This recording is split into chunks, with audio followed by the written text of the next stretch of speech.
Muchas gracias, presidente. Bien, vamos a comenzar. El título de la conferencia lo tenéis en la parte superior. Cambios climáticos de la historia de la Tierra, fuente de información del futuro. ¿Cuáles son los objetivos que yo pretendo? Lo que yo pretendo en la conferencia es, uno, difundir la información que se tiene a través del estudio y la interpretación del tiempo geológico sobre cambios climáticos globales que hayan ocurrido en tiempos pasados. Dos, analizar los diferentes tipos de esos cambios climáticos para poder asemejar a lo que estamos ahora hablando muy reiteradamente con el nombre genérico de cambio climático. Contribuir con el conocimiento de lo antiguo, de lo que ha ocurrido en tiempos anteriores, al debate actual sobre el cambio climático y a partir de esa información de los fenómenos que ocurrieron en tiempos pasados. Y también dar a conocer la labor que la propia Real Academia de Ciencias, la que estáis presentes, ha elaborado en este tema, ¿no? Voy a empezar con esto último, antes de entrar propiamente en la conferencia. Las aportaciones de la Real Academia de Ciencias Exactas, Físicas y Naturales en este tema, yo las centro en dos puntos. Uno, la publicación de ese vocabulario científico y técnico en su cuarta edición, en libre disposición en la página web que está ahí marcada, en la que figuran 4.150 términos de geología de libre acceso. Se publicó en menos de un año, tiene 90.000 visitas. Cuenta con 90.000 visitas, está de libre acceso en la red. Y dos, ese simposio internacional sobre análisis crítico del cambio climático, con una perspectiva científica, celebrado en el 2 y 3 de abril de 2008, y al cual me voy a referir y cuya información vais a tener. Sobre esos dos puntos. En el vocabulario científico y técnico tenéis las definiciones de todos esos términos. Aquí tenéis dos ejemplos. Uno, la geología. ¿Cómo se define la geología? Es la ciencia que estudia la composición, estructura, morfología y edad de los materiales de la Tierra. En especial de lo que vemos. Y lo que no vemos lo deducimos perforando, buscando, ¿no? Segundo término que manejamos, estratigrafía, de que yo he sido catedrático durante tantos años. Estratigrafía es una parte de la geología y lo que estudia es los procesos registrados en sucesiones sedimentarias que permite conocer la naturaleza y disposición de las rocas estratificadas, la correlación de los materiales con sucesos y la ordenación temporal. Elabora la historia de la Tierra. Y en esa elaboración de historia de la Tierra conocemos los cambios climáticos antiguos, ¿no? Bien. La definición de cambio climático que figura en ese vocabulario es la que pongo aquí, con su traducción al inglés, como todos los términos.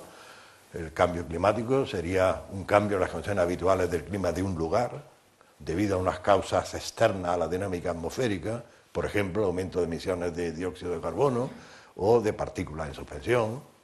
Puede ser de tipo local o puede tener una persistencia y ser generalizado y ser considerado un cambio global, ¿no? ¿Y qué es el panel intergubernamental del cambio climático, en su traducción al inglés? Pues un organismo creado en 1988 por Naciones Unidas, cuyo objetivo era valorar el cambio climático, la incidencia del hombre en el mismo, y que llegó a tener el galardón del Premio Nobel de la Paz en el año 2007. Y en ese segundo aspecto que decía que la Academia había contribuido, pues ha contribuido con la organización de ese simposio, cuyo nombre ya hemos visto antes, está ahí escrito en amarillo, que se celebró en abril del 2008, coordinado por dos académicos numerarios, don Antonio Cendrero y don Francisco García Novo. En él se incluyen los enlaces. Está dispuesto en la página web de la Real Academia, en la dirección que tenéis arriba, en esta de aquí, en publicaciones electrónicas. Se tiene dentro de esas publicaciones electrónicas enlaces a numerosas páginas web, resúmenes de las ponencias que se presentaron, propuesta a título individual y opinión global de todos los expertos que participaron en esa reunión del año 2008. Entro en la conferencia propiamente dicha. Presento un guión en el que, con los 4 puntos fundamentales que voy a ir exponiendo. Primero, cambios climáticos en el tiempo geológico, título genérico, en el que me voy a detener en conceptos geológicos esenciales previos para podernos entender, ¿no? Tipos de cambios climáticos. Segundo, cambios climáticos ligados a eventos, acontecimientos excepcionales. Tercero, cambios climáticos cíclicos. Y cuarto, datos de interés relativos al cambio global. Empezamos con el primero. Pero vamos a hacer una breve introducción. Para aquellos que no tengáis unos conocimientos previos de geología, os voy a hacer una pequeña introducción de aquellos conceptos que son fundamentales manejar para podernos entender. Creo que va a ser fácil. Voy a manejar un vocabulario que creo que nos entenderemos todos.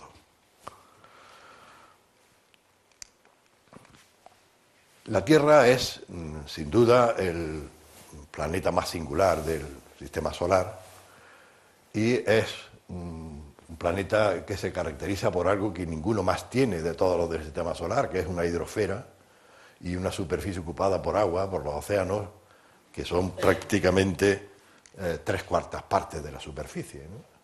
Esto es excepcional, no existen los demás, y eso implica que haya otras cosas también excepcionales, ¿no?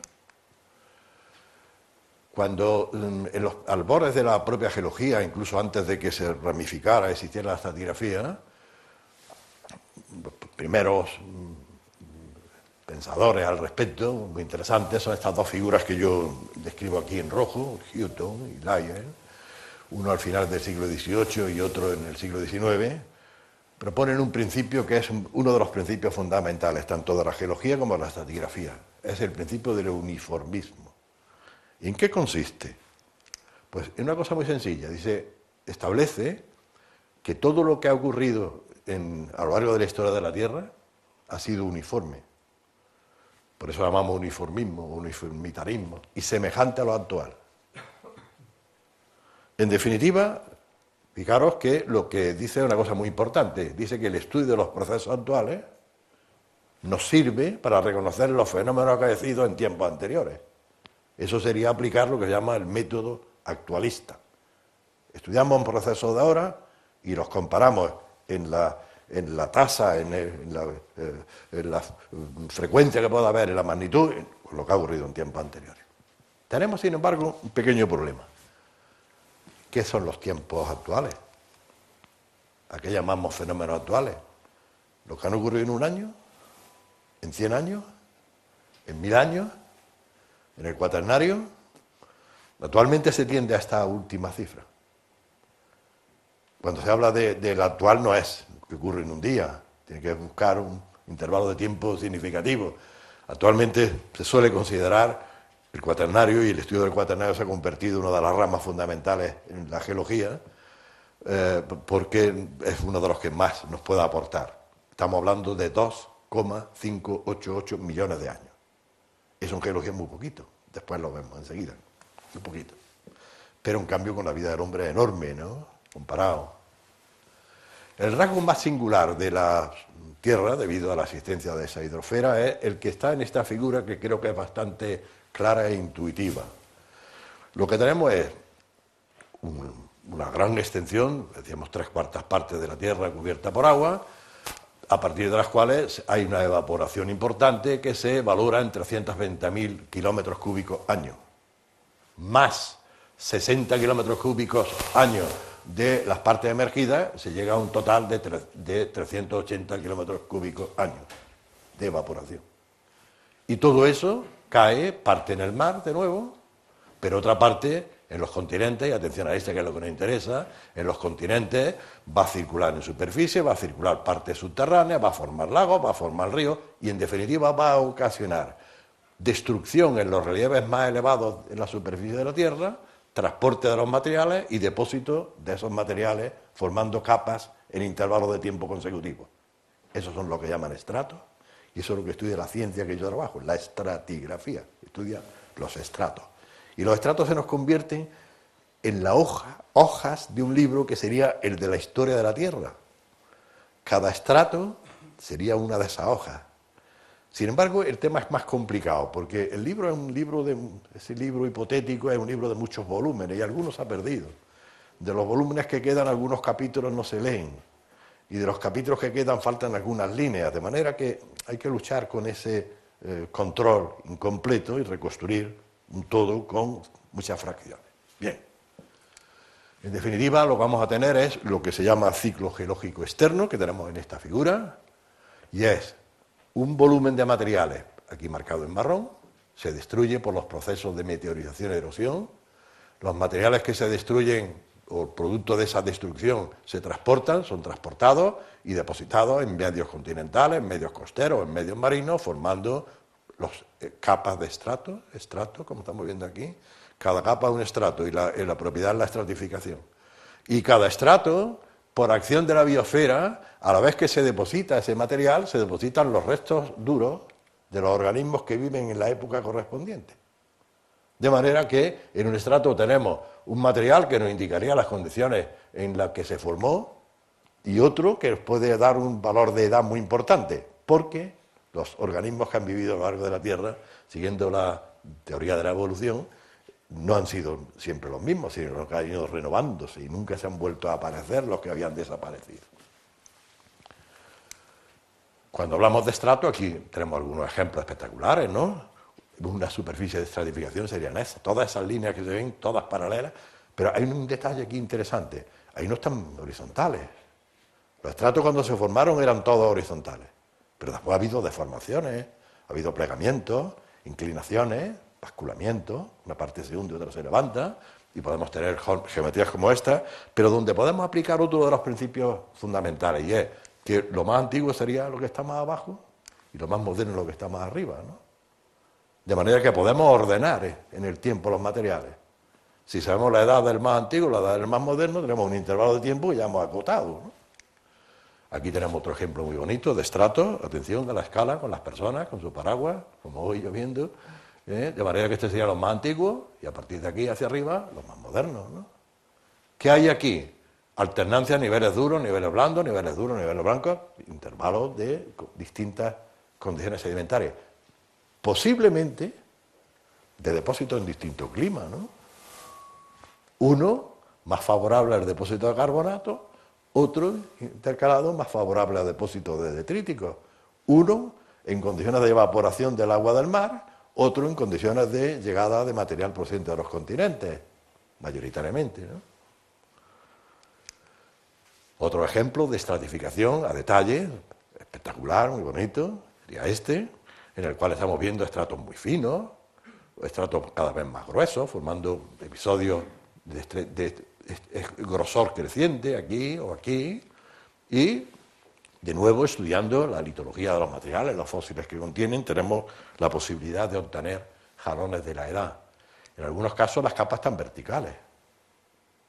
Se han plegado tanto, se han deformado tanto que se han puesto verticales. A veces tumbadas. Las tumbadas no he puesto en ilustración, son más difíciles de entender para el que no está introducido. Pero verticales sí que lo podemos entender, ¿no? Un material ha girado y se ha colocado vertical, ¿no? Aquí no sabemos, ahí no podríamos decir dónde está el más antiguo o el más moderno.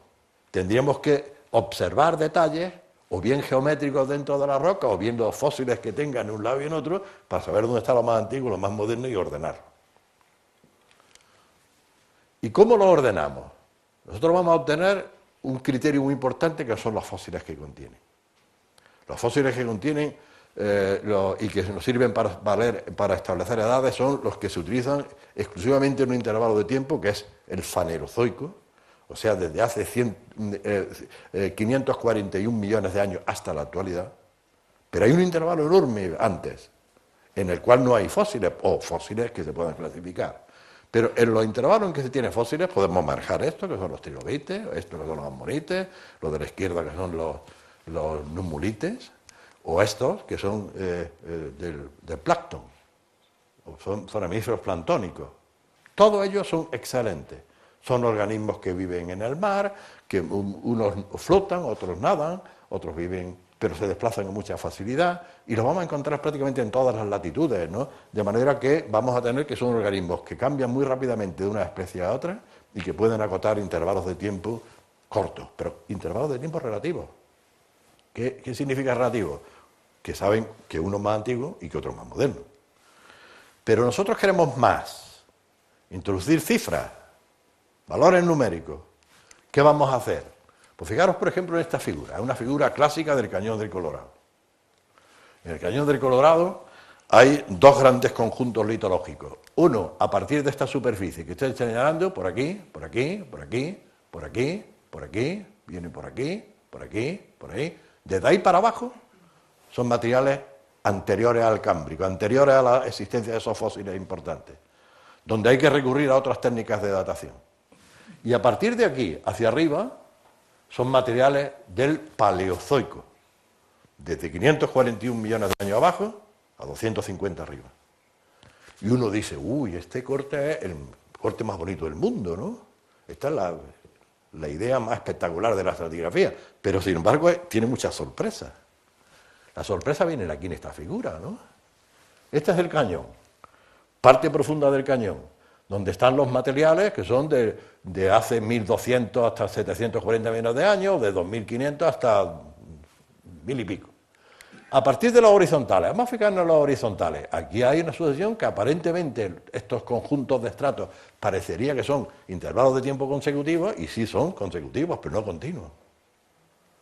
No continuos de manera que, por ejemplo, materiales desde 500 millones de años hasta 360 no existen. O se depositaron y se marcharon por erosión, pero ahí no están. De manera que, esta es lo que os decía de ese símil del libro, que faltaban volúmenes, ¿no? Tenemos una historia incompleta, pero muy interesante, ¿no? Una historia en que aquí está representado parte del Cámbrico, está parte del Devónico, del Carbonífero. En los Estados Unidos se divide el Carbonífero en Misisípico y Pensilvánico, y en el Pérmico son los últimos episodios. Pero en todo ello aparece aquí unos números. Los números son millones de años. ¿Y cómo se obtiene? ¿Cómo se obtienen esos millones de años? Pues por una parte, a partir de los fósiles, sabemos lo que es más antiguo y más moderno, edades relativas. Pero y cómo evolucionan unas a otras. Hay un ejemplo de la evolución desde el final del Precámbrico en los primeros periodos del Paleozoico. Pero hay un fenómeno, un tema muy interesante, y es, nosotros en esta sucesión, por ejemplo, tenemos rocas sedimentarias con fósiles y rocas sedimentarias con fósiles. Y aquí tenemos una roca volcánica intercalada. Esa roca volcánica se puede medir por radioactividad la edad que tiene, en millones de años. Pues será, lógicamente, esa roca más moderna que esta y más antigua que la de arriba, ¿no? Ya estamos calibrando. Estamos calibrando. Y esa calibración se hace roca sedimentaria, roca volcánica, y esa calibración se puede hacer en una solución como la que tenéis aquí, con un equipo de alta tecnología, como el que está ahí arriba a la derecha. Si nosotros una sucesión en que hemos distinguido por los fósiles intervalos de tiempo relativos y metemos jalones de edades, ya tenemos la escala de tiempo relativo con cifras numéricas, la que yo he puesto antes en la figura correspondiente al cañón de Colorado. De manera que tenemos una escala de tiempo geológico. Fijaros, el tiempo geológico se valora, los materiales más antiguos de la Tierra son alrededor de 4.600 millones de años. Hasta hace 541 no había grandes fósiles característicos que pudieran permitir establecer jalones de edad relativas con ellos, pero en cambio en todo lo que yo llamo fanerozoico, paleozoico, mesozoico y cenozoico juntos, desde hace 541 hasta la actualidad, tenemos la posibilidad de tener edades relativas con fósiles, edades numéricas con la radioactividad. Evidentemente, todo lo que he puesto hasta ahora es observado en el campo, pero por debajo de los mares hay una información valiosísima.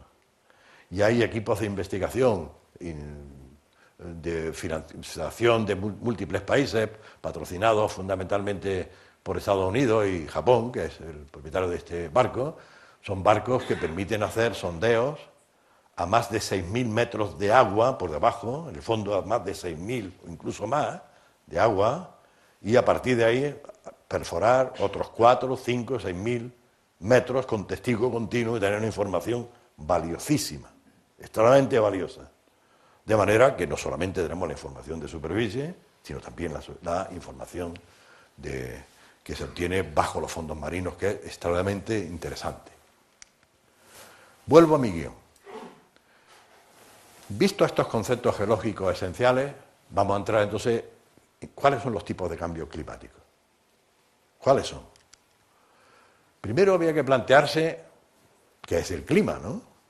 El clima normalmente se define como la valoración o el valor promedio de los conjuntos de características atmosféricas, temperaturas, precipitaciones fundamentalmente, de una región, pero para un intervalo de tiempo de muchos años, siempre, para poder hablar de un clima. Segundo, ¿cómo se mide el clima global? Este es un tema un poco peliagudo. Con las temperaturas medias anuales, con los valores numéricos medios de las precipitaciones, combinando los dos factores, ¿cómo se calculan los valores globales? Hay, evidentemente, dificultades de manejo de esos datos, ¿no? Es muy frecuente el ver cómo hemos tenido simultáneamente unos climas normalmente cálidos estos meses, el mes último pasado aquí, y ver cómo los Estados Unidos tienen unas nevadas previas desconcertantes, ¿no? Entonces, ¿cómo se promedia? ¿Qué ocurre? ¿Que la temperatura media es la media de las dos o cómo se hace ese promedio? Pues es uno de los temas evidentemente delicados, ¿no? ¿Cómo se deduce entonces y cómo se deduce el clima de las rocas antiguas? Esto es muy interesante y va en el fondo de la cuestión de lo que voy a explicar yo, ¿no? Vamos a tener dos tipos de criterios, uno que dejo en blanco y otro que remarco en rojo. El que dejo en blanco dice interpretaciones paleoecológicas. O sea, nosotros, a partir de los organismos, de los fósiles que existen y comparando con los más análogos que haya en la actualidad, decimos, este puede ser de un medio marino somero, necesita oleaje fuerte, este de un medio marino más profundo, este es de medio terrestre. Entonces tenemos valoraciones, incluso de profundidad y sobre todo de temperatura, ¿no? Pero existen, vamos a ver, aquí lo tenemos, medidas, posibilidad de medir paleotemperatura directamente en sedimentos o en rocas sedimentarias, siempre carbonatadas, o en espeleotemas. Espeleotemas es los depósitos de las paredes de las cuevas. Estalactitas y estalagmitas incluidas, pero todo lo que se deposita en las cuevas. Entonces, hay unas técnicas que nos permiten saber la temperatura que precipitó ese carbonato. Ahora, a ello volvemos enseguida. ¿Y a qué denominamos cambios climáticos globales? Pues serían los cambios que afectaron en el pasado o los que afecten en un futuro, ¿no?, a la totalidad de la superficie de la Tierra, evidentemente, ¿no? ¿Y cómo se expresan? Con cambios de paleotemperatura y, en los tiempos recientes, pues observando los datos meteorológicos con unas limitaciones temporales grandes, la dendrocronología, el crecimiento de anillos de los árboles, los cambios de extensión de los casquetes glaciares, o los sondeos en el hielo en la Antártida y Groenlandia, que han dado unas informaciones muy interesantes, ¿no? ¿Qué tipos de cambios climáticos vamos a considerar? Vamos a considerar cambios climáticos de dos grandes grupos. Uno primero, que llamamos cambios climáticos bruscos, que no son cíclicos. No se repite una etapa caliente, una etapa fría, no. Son no cíclicos, relacionados con fenómenos o eventos catastróficos. Cuando hablo de la palabra evento es fenómeno no frecuente catastrófico, y que coinciden fundamentalmente con bioeventos, desaparición de organismos, en extinciones masivas, en momentos determinados.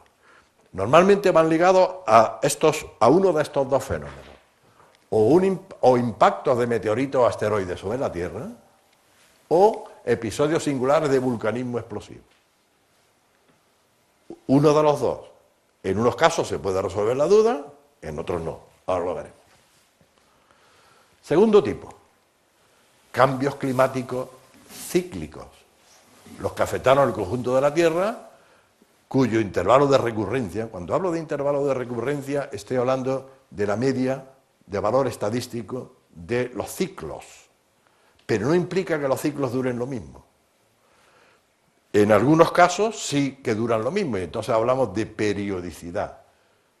Término de intervalo de recurrencia es la media estadística, pero media estadística en que puede haber un ciclo que tenga una duración de 3.000 años y otro que tenga 100 años. Luego es una media estadística pero no es un valor significativo del valor dominante. En cambio, cuando hablamos de periodicidad, hablamos de intervalos fijos de tiempo repetitivos. Y vamos a distinguir, atención, tres tipos. De orden mayor, cuya duración son decenas de millones de años. Estamos hablando de cifras enormes, ¿no? Veréis que son más espectaculares. Un segundo, de periodicidades, aquí sí hablamos de periodicidades, 20.000 hasta 100.000 años. Y otras de orden menor, que serían de decenas, de centenas o de miles de años. Y los vamos a ir analizando. Vamos a entrar en ese mismo orden. ¿Cómo se mide entonces el clima del tiempo pasado? Por una parte son estimaciones climáticas deducidas a partir de los sedimentos, de las rocas sedimentarias, de las características y comparadas con los depósitos actuales. Distinguimos depósitos típicos de glaciares, de climas templados, climas ecuatoriales, ¿no? Pero también mediante medidas directas de paleotemperatura sobre material carbonatado, bien caparazones de organismos fósiles o directamente las rocas carbonatadas. En el primer caso, podemos elaborar mapas paleoclimáticos, como este para el Carbonífero o como este para el Jurásico, y podemos distinguir lo que serían regiones tropicales, de climas más cálidos, de climas más fríos, y ver las posibles alternancias. La otra posibilidad sería recurrir a los isótopos estables, es la que nos va a permitir medir paleotemperatura. Nos vamos a fijar justamente en dos. Oxígeno 16, forma más estable del oxígeno, más abundante, y el oxígeno 18, un isótopo estable, o sea, no radioactivo, que de los dos que hay en el oxígeno es el más abundante. Esos dos significan, fijaros que el primero significa el oxígeno 16, el 99,76%, y el otro significa el 0,2% nada más. Lo que nos queda, una centésima, es el otro, que no lo consideramos, el 17. El oxígeno 16 tiene 8 protones y 8 neutrones, el 18, 8 protones y 10 neutrones. Al tener 2 neutrones más, es más pesado. Y es decir, que eso es clave. Cuando se evapora el agua del océano, la evaporación hace que el que se eleva, el que sale, es el oxígeno 16, el 18 se concentra en el océano. De manera que una bajada del nivel de los océanos global significa que el oxígeno 18 es más abundante en los océanos que los valores normales. Y por el contrario, si funden los casquetes glaciares bruscamente y tienen además, están formados por agua dulce y agua donde la que domina el oxígeno 16, aumenta el 16, evidentemente, ¿no? ¿Cómo se calcula esa relación? Pues con una expresión numérica que es los valores comparados con una muestra, un patrón. De manera que puede tener mayor cantidad, la relación de uno a otro de los componentes puede ser mayor o menor que 1, o 0 si es igual que el patrón, y mayor que 1 o menor que 1 en función de que se define un sentido o en otro. Las paleotemperaturas se miden entonces a partir del oxígeno 18, relación con el 16. Esos valores vienen controlados por la temperatura del agua a partir de la cual se depositan los materiales o donde vivían los organismos. Y hay una condición sine qua non en las rocas para poder determinar la edad, la temperatura, la paleotemperatura, que es lo que estamos hablando, no la edad, la paleotemperatura, y es que no haya habido alteraciones posteriores, que no se haya modificado la composición isotópica, sino que conserve la originaria, ¿no? A partir de ahí, nosotros lo que se recurre es a una fórmula, como la que hay aquí, para medir la paleotemperatura, esta de aquí.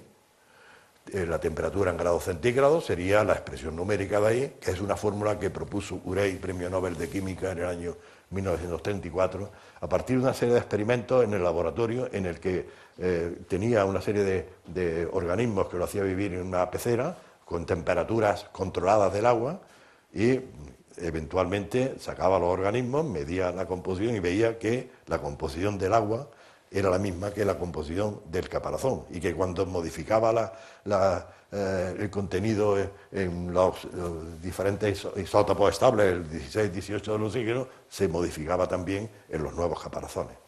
Entonces, ese es el principio fundamental. Bien, vamos entonces a entrar en el punto 2, que son cambios climáticos ligados a eventos. A esos que os decía, fenómenos catastróficos importantes, ¿no? Vamos a tener que tienen un significado especial cuando se expresan en el registro fósil.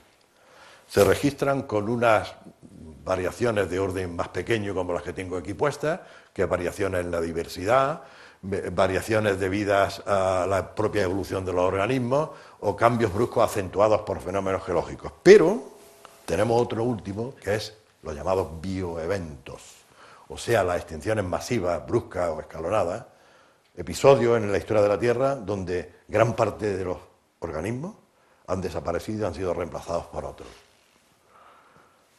Aquí tengo una escala de tiempo geológico en la cual se sitúan las 5 grandes extinciones ocurridas a lo largo de la historia de la Tierra.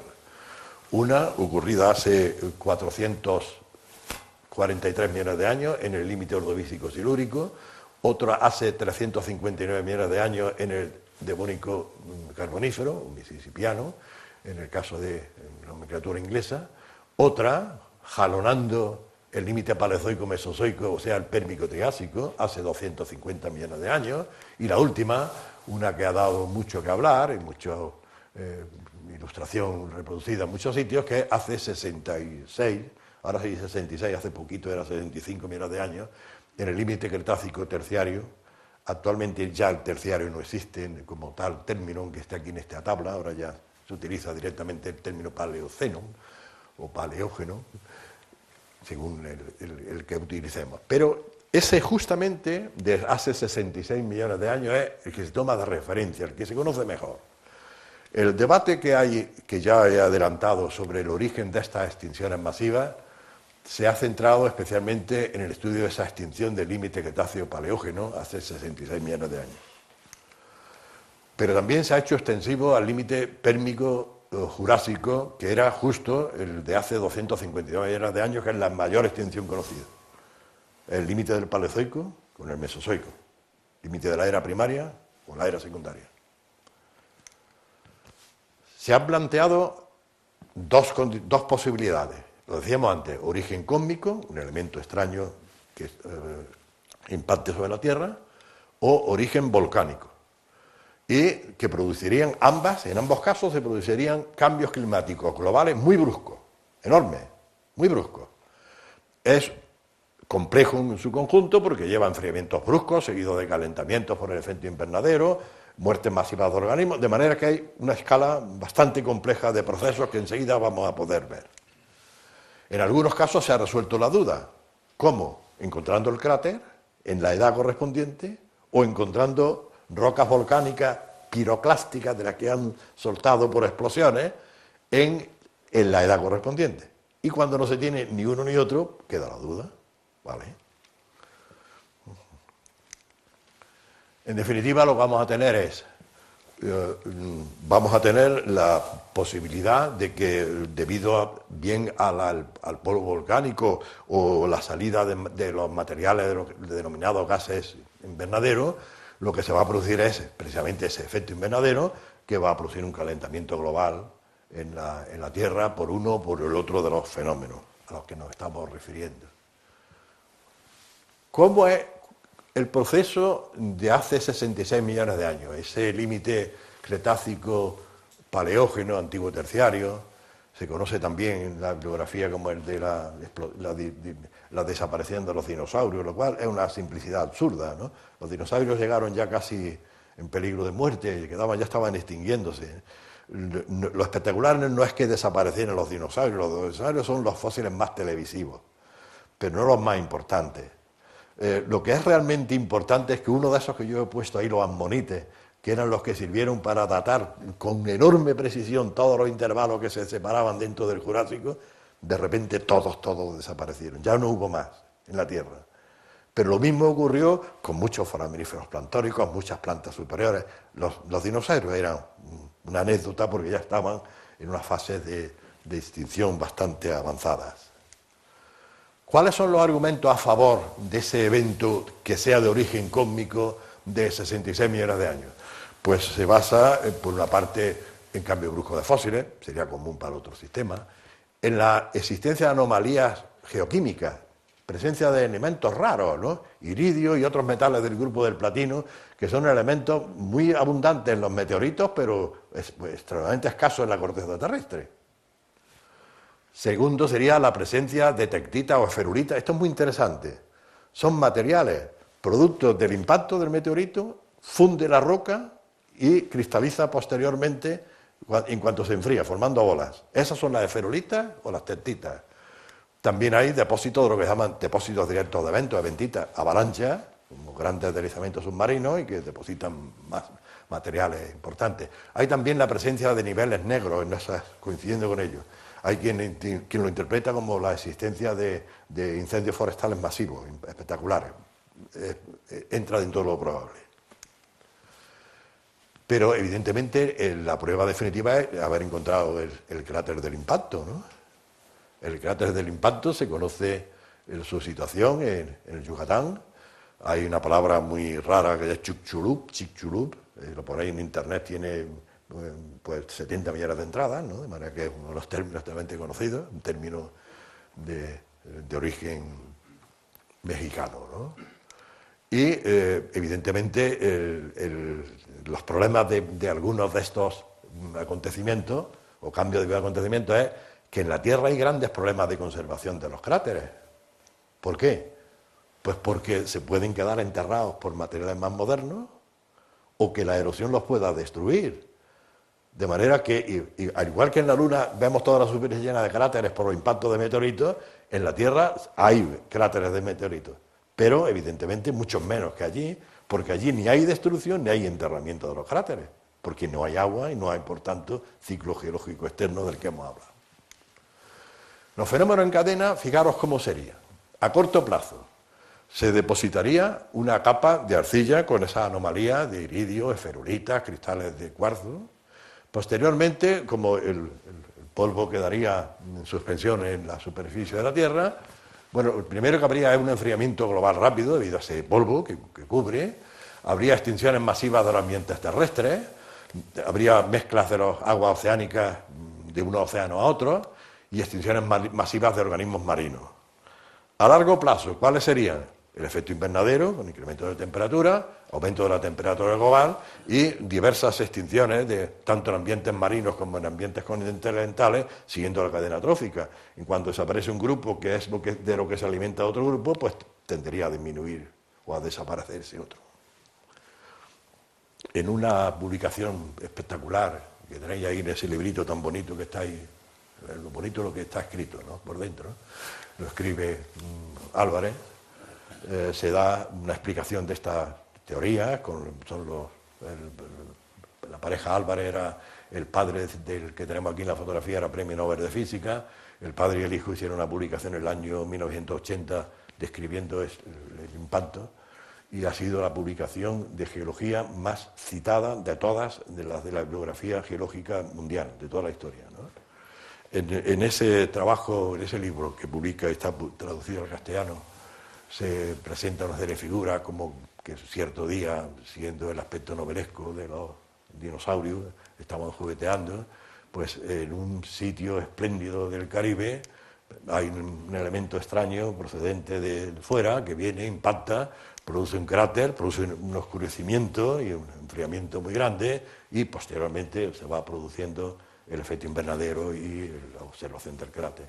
Ese cráter se tiene ya perfectamente estudiado, está enterrado, con materiales más modernos, pero se tiene perfectamente hecho todo el modelo del mismo, ¿no?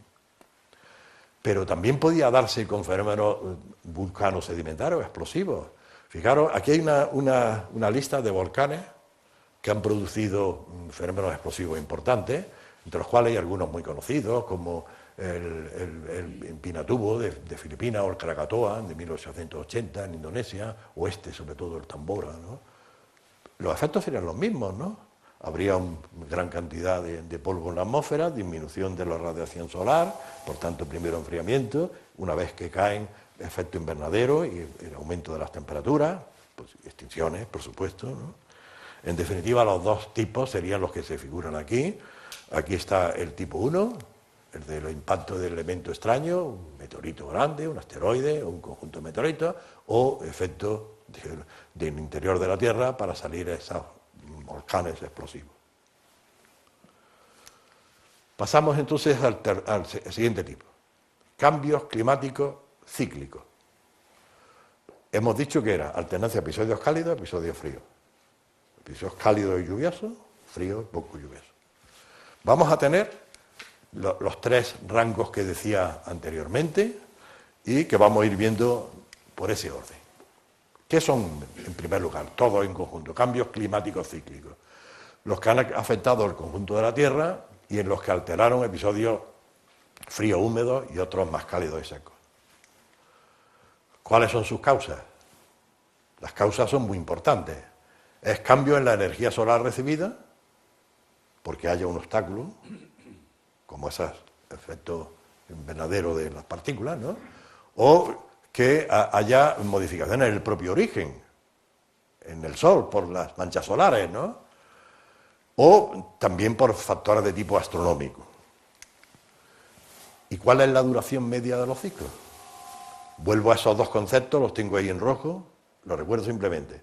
Yo llamaba intervalo de recurrencia el valor estadístico de algo que se va repitiendo, frío, calor, tomar mediciones de tiempo de 40 y calcular el valor estadístico.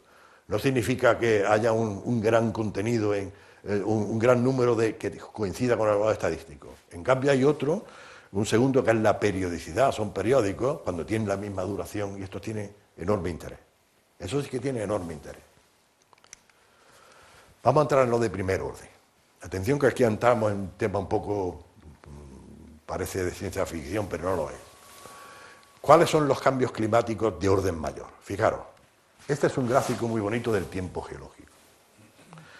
El tiempo geológico tiene una duración, una cifra enorme.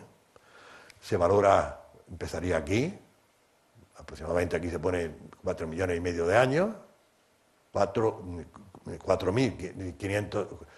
millones y medio de millones de años, vendría por aquí, ¿no? Y lo que tendríamos sería, todo eso sería el precámbrico, aquí, hasta llegar aquí a los 541 millones de años, donde empieza el fanerozoico, donde empiezan los fósiles, donde se puede establecer edades relativas y edades numéricas buenas. En todos estos materiales, edades numéricas siempre, con las rocas ígneas, ¿no? Rocas ígneas intercaladas, edades numéricas las tenemos. Y sabiendo el orden que tiene, se puede llegar a establecer. Bien. Primer fenómeno geológico espectacular tuvo lugar hace 2.000 millones de años y consiste en una glaciación que cubrió la totalidad de la Tierra. De manera que en los océanos se calcula, se estima, que habría un grosor medio en todos los océanos de toda la superficie de la Tierra mínimo de 1 kilómetro.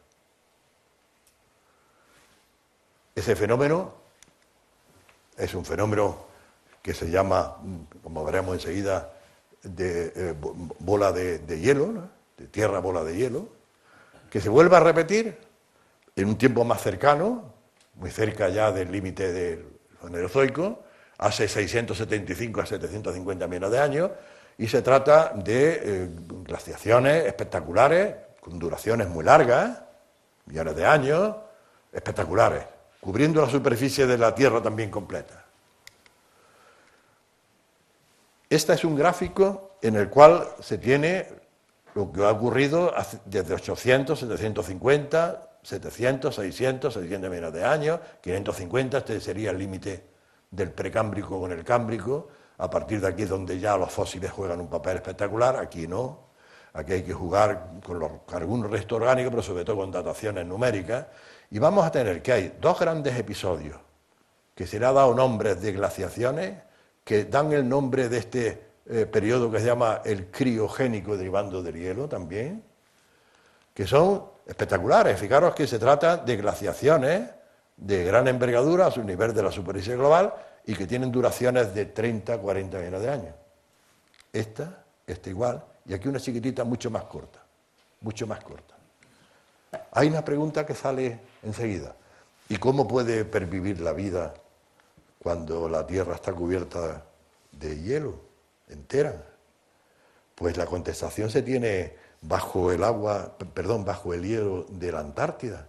Hay un sondeo efectuado en la Antártida donde han llegado a 4.000 metros de profundidad a un lago, donde el agua fósil de antes del Cuaternario está llena de microorganismos y que esos microorganismos, en cuanto se sacan a la superficie, producen una expansión enorme, ¿no?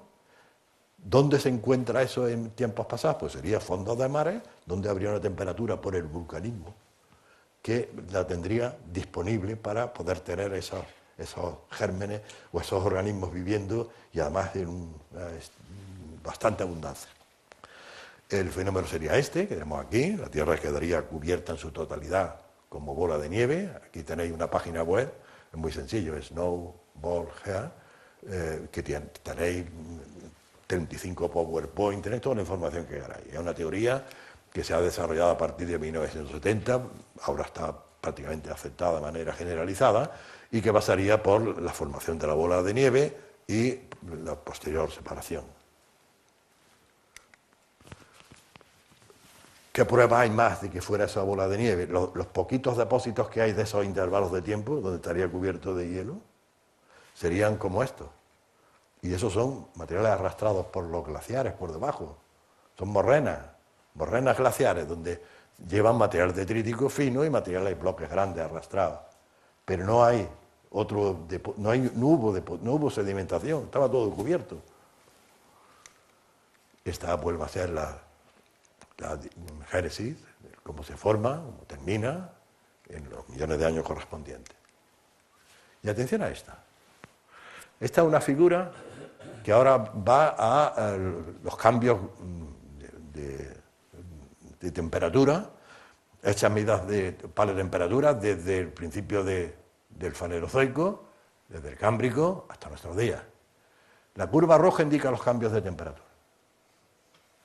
Y la curva azul indica los cambios en el anhídrido carbónico, en el CO2.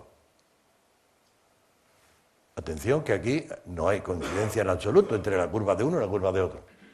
Fijaros que el CO2, que fue extremadamente abundante en los océanos primitivos, fue capturado en el mar, produciendo la precipitación de carbonatos. Y a medida que iban precipitando los carbonatos, el CO2 disminuía enormemente, ¿no?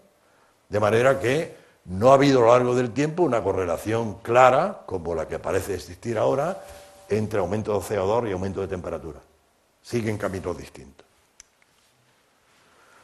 Segundo tipo. Atención a esto que son muy interesantes. Cambios climáticos de decenas de, pone K, A, miles de años. Miles de años. Estamos hablando de un tipo de cambios que tiene un nombre propio, Milankovitch. Milankovitch es un astrónomo yugoslavo, cuando existía Yugoslavia, que en los años 1930-40 publicó una idea sobre ciclos climáticos que habían acaecido en la Tierra por modificaciones en las órbitas terrestres. Tiene mucho mérito por los escasos medios que disponía. Las ideas de Milankovitch pasaron 50 años desapercibidas totalmente en los libros de geología. Y 50 años después se retoman y se aplican para explicar cambios, atención, que serían unos en que la Tierra cambia la forma de la órbita y que tienen una periodicidad, igualdad de tiempo de 100.000 años. Dos, la Tierra tiene una inclinación media de alrededor de 23 grados y medio, pero hay momentos que tiene más inclinación, menos inclinación, y esos cambios se producen cada 40.000 años. Y tres, la Tierra tiene un movimiento de giro, pero parecido al de una peonza. Se llama de precesión de los equinoccios y tiene lugar cada 20.000 años. 3 ciclos periódicos, 100.000, 40.000, 20.000 años. ¿Cómo se reflejan? Episodios glaciares, episodios interglaciares. Episodios glaciares, episodios interglaciares. Pero, atención, fijaros, aquí están los 3 movimientos, cambio de la forma de la órbita, cambio de la inclinación, presión de los equinoccios. Son 3 ciclos que, sumándolos, dan una curva compleja como esta, pero una curva perfectamente calculada. De manera que se sabe exactamente cuál era la insolación estival que había en cada uno de los episodios en los últimos 600.000 años. 600.000 años. Y que podemos decir, esta sería la insolación estival en miles de calorías por metro cuadrado y día, y lo azul sería el volumen de los hielos de los casquetes glaciares. Fijaros entonces que aquí hay una herramienta muy interesante, ¿no? Si cambia el volumen de los casquetes glaciares, queda reflejado en la insolación y evidentemente va a quedar reflejado en las variaciones de los isótopos estables en el agua de los océanos y en la temperatura, ¿no? Seguimos. Nueva figura. Fijaros cómo se verían esos ciclos en el campo. Serían distribuciones como esta, niveles calizos, niveles margosos, calizos margosos, calizos margosos, y corresponderían a una curva compleja como la que hay aquí, que haciendo un análisis espectral se puede deducir cuáles son los ciclos individuales que la forman y podríamos deducir episodios cálidos, episodios fríos que se van alternando. Son 3 tipos de ciclos periódicos. Cuando se hacen tomas de testigo de pistón, sería lanzar un cilindro al fondo del mar, o un sondeo. El cilindro es mucho más barato, ¿no? Un cilindro de 15 metros que se saca el sedimento último y se hacen dataciones. Se va a observar que en los fondos marinos de todos los océanos permanecen esos ciclos, de manera que vamos a tener unos ciclos que se van a numerar y son ciclos que se repiten en todos los fondos oceánicos, indicando que el cambio es global. El cambio de la palotemperatura ha sido global. Es un detalle de esos ciclos. Aquí tenemos otra figura muy bonita en la cual se tiene las partes frías, las partes cálidas, periodos glaciares, periodos interglaciares, que se pueden estimar y valorar debidamente. ¿Y qué predicción de cambios climáticos debido a los ciclos de Milankovitch se puede hacer? Atención que esto es interesante. Se conoce la periodicidad, se tiene hasta prácticamente la fórmula de la curva, se conoce cómo ha ocurrido en 4 millones de años. Pero, sin embargo, los cálculos que se han hecho de cambios futuros, el primero se publicó hace 24 años en un librito que nos regalaron a todas las universidades de la Fundación Científica Europea, y después se han publicado algunos pocos. Fijaros que, en definitiva, lo que hay es mucha precaución en hacer pronósticos, a pesar de que se tiene las curvas estudiadas y valorada cómo sería la prolongación en el tiempo. Aquí la tenemos. Esa es la curva de temperatura, la roja, y esa es la prolongación estimada en el tiempo. ¿Y cómo serían los cambios climáticos futuros? Uno aquí, otro aquí. Uno dentro de 5.000 años, que lo que tendríamos sería una etapa fría relativamente benigna, y otro que ocurriría dentro de 55.000 años, que sería una etapa muy fría, importante, equivalente a la última glaciación, la del Holoceno, de hace 10.000 años. Entonces, fijaros con qué precaución, teniendo las curvas perfectamente estudiadas, se elaboran curvas para el futuro. Y veréis cómo, cuando lleguemos a ciclos más pequeños y al cambio climático, tal vez haya habido algo de ligereza en hacer unas curvas sin contar con todos los datos disponibles. Y entramos en los ciclos climáticos de escala menor. Los de escala menor son los que tienen duraciones de decenas, centenas, millares de años. Las fuentes de información son muchas, de manera que las vamos a tener, por una parte, los depósitos de barba, de plataforma. Barbas son depósitos milimétricos alternantes de invierno-verano, de ciclo de invierno-verano. Unos con más materia orgánica, otros con menos materia orgánica. Se dan en condiciones excepcionales, en lagos, en algunas plataformas. Siempre tiene que haber una tasa de sedimentación, o sea, un depósito por unidad de tiempo grande, porque si no, no se distinguen las láminas, ¿no? Pero ese es un ejemplo perfecto para calcular valores. Los sondeos en el hielo, igualmente, los espeleotemas de los que he referido antes, la dendrocronología, que habla de ciclos de miles de años, se puede tener para miles de años. Los datos meteorológicos, pero atención, los datos meteorológicos fiables tienen solamente 200 años, ¿no? La extensión de los hielos de los polos, los cambios en el nivel del mar, ¿no? Todos esos factores. Se pretende conocer la evolución del clima de las últimas centenas o miles de años para poder ver la tendencia hacia el futuro, ¿no?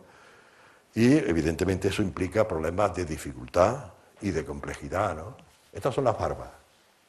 Estos depósitos tan bonitos que hay aquí son depósitos invierno más oscuro, verano más claro, alternantes, que nos dan las condiciones sedimentadas. Son los ciclos más pequeños. La periodicidad estival de invierno-verano, anual. De manera que, estudiando que si el depósito de un año es más ancho o más estrecho es equivalente a los anillos de los árboles. Podemos llegar a establecer episodios más cálidos, más fríos, y midiendo las paleotemperaturas, puesto que son sedimentos carbonatados, se puede llegar a saber también hasta la temperatura realmente. Y en el hielo tanto en Groenlandia como en la Antártida, vamos a tener que también se deducen episodios de este tipo, más claros, más oscuros, en detalle, pero lo que se puede hacer es dataciones y paleotemperaturas a partir de los isótopos estables del agua. En los árboles es un tema perfectamente conocido, pero tiene mucha importancia, ¿no? El poder reconstruir la historia de detalle de años concretos, o teniendo el árbol crecido, o sabiendo cuándo lo cortaron, ¿no? Y saber la evolución que tiene. Evidentemente, cuanto más grueso sea un ciclo, más lluvioso fue el año, cuanto más estrechito, menos lluvioso fue el año, de manera que podemos calcular ciclos climáticos ahí, ¿no? Este es un esquema de cómo se calcula las variaciones de paleotemperatura a partir de la dendrocronología, de los anillos de los glaciares. Y se puede ver cómo hay subida, bajada, con algunos episodios muy significativos. Estos episodios tan significativos corresponden a episodios de vulcanismo explosivo, que había tanto polvo en el espacio que ocurría que había años sin invierno, sin verano, años exclusivamente con episodio frío. Podemos recurrir a los datos meteorológicos, pero nosotros vamos a tener que, aquí tengo un mapa que se va moviendo para un año, como las paleotemperaturas van cambiando de unos sitios a otros. El problema es, si va cambiando en un año, con los datos de un año se ven esos cambios, pero de un año hacia el otro la modelización resulta relativamente compleja, ¿no? Pero otro episodio espectacular es el de la radiación solar, ¿no?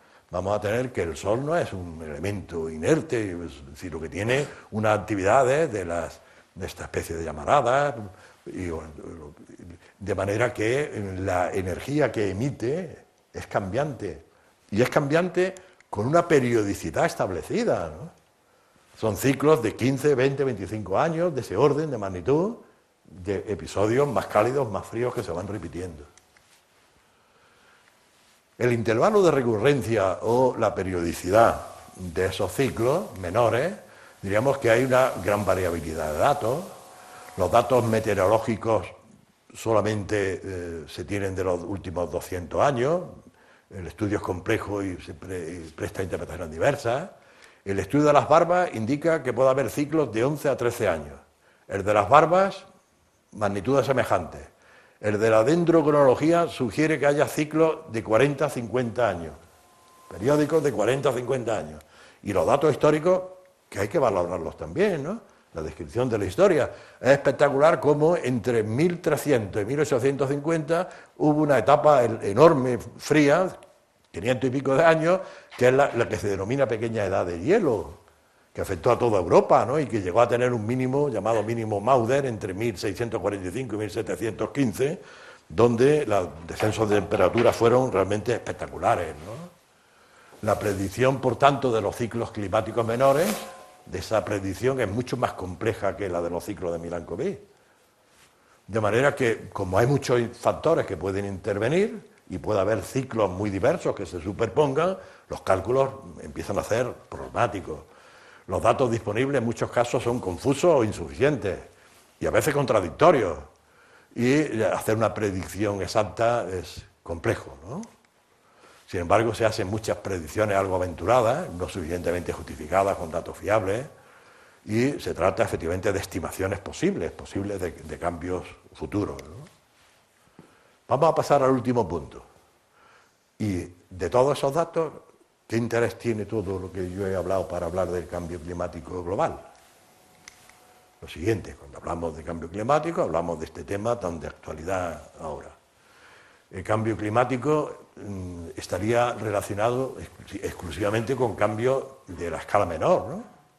Entonces hay cambios de decenas, de centenas o miles de años en esa escala, de las más pequeñas que hemos visto, donde había muchas posibles fuentes de información. Segundo, se pretende elaborar una curva fiable de los cambios climáticos ocurrido en los últimos miles de años para estimar los futuros, como se ha hecho con las curvas de Milankovitch.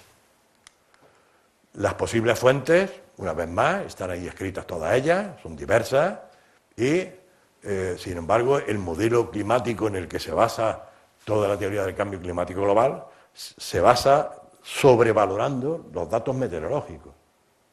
Los datos meteorológicos son los que se sobrevaloran, y el intervalo de referencia es solamente 200 años, y se quieren hacer predicciones para 100 o 200 más. Los problemas del cambio global en la actualidad está abierto, es apasionante, quien quiere resolverlo diciendo que no, que todo el mundo cree, pero tiene sus dudas, ¿no? El cambio climático, esencialmente cambio global, dos cosas, que pueda afectar a la Tierra, tiene algunos puntos que merecen discusión. En el cambio climático, en la ideología del cambio climático, se presta especial atención a la incidencia del hombre sobre la magnitud del cambio o la incidencia del hombre en su atentado permanente contra el medio ambiente, tema que es evidentemente indiscutible, ¿no? Ahí no hay duda. Se han propuesto medidas muy urgentes para solucionar el cambio climático, como la de Kioto, la del Acuerdo de Bali y, por qué no, la de ayer en China, cuando llegan a un acuerdo Estados Unidos y China de eliminar o reducir al menos los gases invernaderos, ¿no? ¿Cuáles son las fuentes de información? Atención, que aquí sí quiero hacer un poquito crítico. Si nos metemos en la página web que tenéis ahí puesta, abajo, NOAA, es las siglas de esta entidad americana, la más seria en este tema, todas estas son las fuentes de información que nos permite elaborar el clima, todas. Pero de ellas se ha valorado una, ¿no? Habría que haber manejado, pues desde los cambios que yo he hablado, de cambios en la energía que emite el sol y los cambios en variaciones periódicas, en los espeleotemas, en los anillos de los árboles, en los fósiles presentes en cada uno de ellos, de manera que se podría haber elaborado una curva con muchas más fuentes de información que hubiera tenido más fiabilidad, ¿no? Cuando se observan cambios, variaciones de temperatura para intervalos de tiempo como este de 50 años, resulta que hay regiones donde hay crecimiento, donde hay disminución, pero no hay una tendencia unificada. Aquí una disminución, aquí un aumento, ¿no? Es una tendencia manifiesta. Cuando se valoran las paleotemperaturas mensuales en distintos hemisferios, hemisferio norte en violeta, hemisferio sur en el negro, se ve que hay una tendencia de subida-bajada, una curva un tanto peculiar. Atención a la de extensión de los glaciares. Ártico, evidentemente disminuye bruscamente el hielo de los glaciares, eso no tiene duda. ¿Pero qué ocurre en la Antártida? Justo lo contrario, ¿no? Justo lo contrario. El máximo de extensión de los últimos 25 años de los hielos de la Antártida ha tenido lugar este año, en 2014. Y la tendencia de los últimos 25 o 30 años es la que vemos aquí en esta línea, ¿no? Hay fluctuaciones, pero la tendencia es de subida, ¿no? ¿Cómo explicamos que el polo norte se va calentando, el polo sur se va enfriando? ¿Cómo podemos calcular un valor medio si se está dando factores distintos, ¿no? Hay una contradicción, entonces la extensión del hielo ártico disminuye mientras que del Antártico aumenta, ¿no? Entonces, ¿qué valoración podemos hacer? Pues la valoración es que, volviendo a mapas simplemente de paleotemperatura, tenemos aquí uno correspondiente a 1955 a 2003, donde podemos ver en él cómo hay regiones con disminuciones de la temperatura, otras con aumento de la temperatura, en latitudes muy semejantes, ¿no? De manera que, ¿cómo se calcula ahí el valor medio? ¿Se puede estimar de una manera, se puede estimar de otra? Las tendencias de medir es esta de aquí, viendo cuál es la posible tendencia. Hasta aquí creo que es correcta, pero a partir de aquí hay una tendencia de seguir crecimiento indefinido, ¿no? Esa tendencia puede ser dudosa. Diríamos que las críticas del modelo básicamente se ha elaborado con datos meteorológicos. Los datos meteorológicos, intentar prolongar 100 años con información de 100 o 200 no parece correcta. Si vamos a la revista Science, una de las más importantes, el 22 de agosto de este año, dos científicos nombrado uno de la Universidad de Washington y otro de la Universidad del Océano de China, con la misma base de datos meteorológicos, ellos afirman categóricamente que en el inicio del siglo XXI se ha iniciado un descenso de la temperatura semejante al que ocurrió entre 1945 y 1975.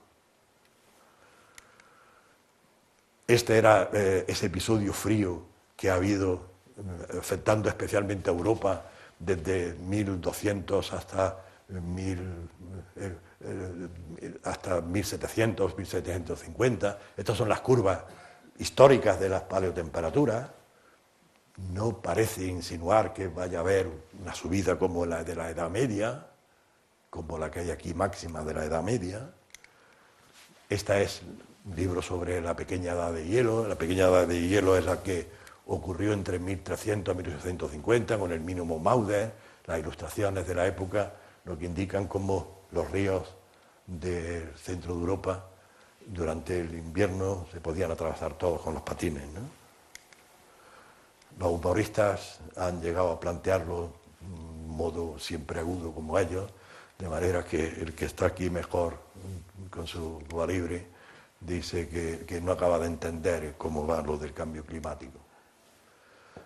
¿Y qué conclusiones puedo yo decir? Pues yo quiero ser bastante claro. Digo que, lo primero, que a lo largo del tiempo geológico, mucho antes de la presencia del hombre en la Tierra, han tenido lugar eventos catastróficos que causaron cambios climáticos enormes. Evidentemente, se podría hacer un planteamiento simplista y cometer un verdadero error, decir que el papel del hombre ha sido nulo. No, eso es falso. Eso es falso. No hay duda sobre la capacidad del hombre que tiene para atentar contra el medio ambiente. Eso es indiscutible. Ahora, que el incremento del cambio del clima tenga que ser forzado por el hombre, vamos a pensar más en la destrucción del medio ambiente. Los datos disponibles, bajo mi punto de vista, no permiten asegurar que en los próximos años o decenios vaya a ocurrir un calentamiento global significativo, aunque yo lo considere también probable, no digo tampoco que no. Puede serlo. Y el hombre en el último siglo ha sido muy negativo con respecto a la conservación del medio ambiente, lo que debe, por tanto, corregirse, ¿no? Eso es evidente, ¿no? Si tenéis ganas de saber algo más, os podéis entrar a la página web de la Academia, buscando en publicaciones electrónicas. Hay un análisis crítico de esta reunión internacional sobre análisis crítico del cambio climático, y en las cuales podemos encontrar cosas muy interesantes como esta de mi compañero de academia, Francisco García Novo, catedrático jubilado de Ecología de la Universidad de Sevilla y académico numerario de esta academia, en la que dice textualmente, en el año, después de darle el premio el Nobel y el Oscar a las películas de Al Gore, dice, el entusiasmo de los medios de comunicación ha producido el extraño resultado de otorgar el premio Nobel de la Paz al IPCC y otorgar a su resultado el carácter de oráculo, no limitada a aproximaciones científicas. Se ha desencadenado un apostolado climático en torno al profeta Al Gore.